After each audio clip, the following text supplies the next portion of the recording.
Good day po sa lahat. Si Fiscal EJ po ito. Alam nyo ba na sa bawat government infrastructure project, like flood control projects, contractors are required to post a bond with an accredited insurance company? Think of this bond as a guarantee. Parang sinasabi ng contractor sa gobyerno, "Don't worry, Mr. Government. Kung pumalpak man kami, may insurance na sasalo." Now, kung successful ang project, walang problema.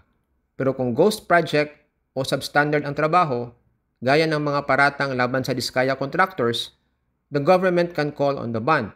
Ibig sabihin, the insurance company will be obligated to pay the government up to the amount stated in the bond. Pero hindi ibig sabihin na talo agad ang insurer.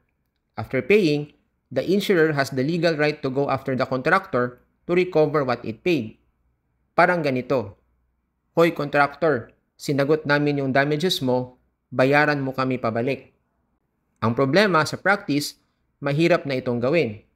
Kasi usually, by the time na maklaim ang bond, the contractor is already broke, insolvent, or its assets already dissipated.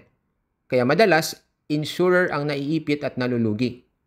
That means malaking risk talaga sa insurer kapag anomalous ang projects. Ngayon, ito ang malaking punto.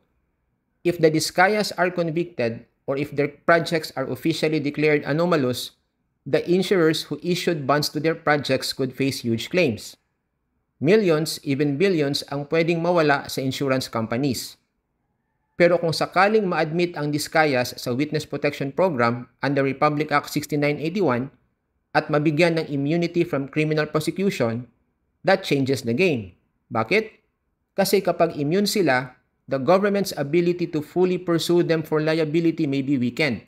And if the government can't effectively go after the Discayas, that indirectly reduces the pressure on insurers to pay massive claims. Therefore, the insurance companies themselves have a financial interest in how this case plays out.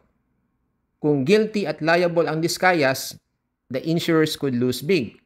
Pero kung immune sila as state witnesses, mas magaang para sa insurers. And here comes the question of possible conflict of interest. Why? Dahil ang asawa ni Senator Rodante Marcoleta, si Edna Marcoleta, ay independent director ng Stronghold Insurance. Pero ano ba ang ibig sabihin ng independent director?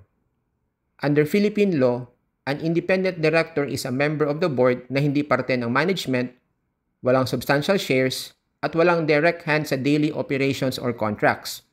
Ibig sabihin, hindi siya co-owner, hindi siya empleyado, at wala siyang hawak sa sales or marketing ng kumpanya. Ang role niya is mainly to provide independent judgment para may check and balance laban sa insiders at major shareholders. At usually, limitado rin ang compensation, director's fees and allowances, not salaries. So in a strict legal sense, tama ang sinabi ng anak ni Senator Marcoleta na wala talagang direct connection si Mrs. Edna Marcoleta sa mga transaksyon ng Stronghold Insurance at ng Discayas. Pero ito po ang catch, public perception. Kahit limitado ang role niya, the fact remains she sits on the board of the very insurer na pwedeng maapektuhan financially depending on the outcome of the Discayas cases. Now, isipin nyo ito. If Senator Marcoleta is seen to be protective of the Discayas and even actively pushed for them to be admitted into the Witness Protection Program, hindi po maiwasan ng publiko na magtanong, coincidence lang ba ito o may mas malalim na dahilan? People start to put two and two together. Although legally speaking, it may not be a textbook definition of conflict of interest, but ethically and politically, it raises questions of impartiality and propriety. At dito papasok ang mas malaking issue, public trust. Kasi sa huli, whether or not there is a real conflict of interest, the appearance of conflict of interest is already enough to cast doubt on fairness.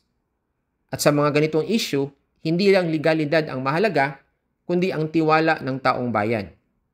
So yan lang po ang nais kong ibahagi today, and see you in my next video. Maraming salamat po.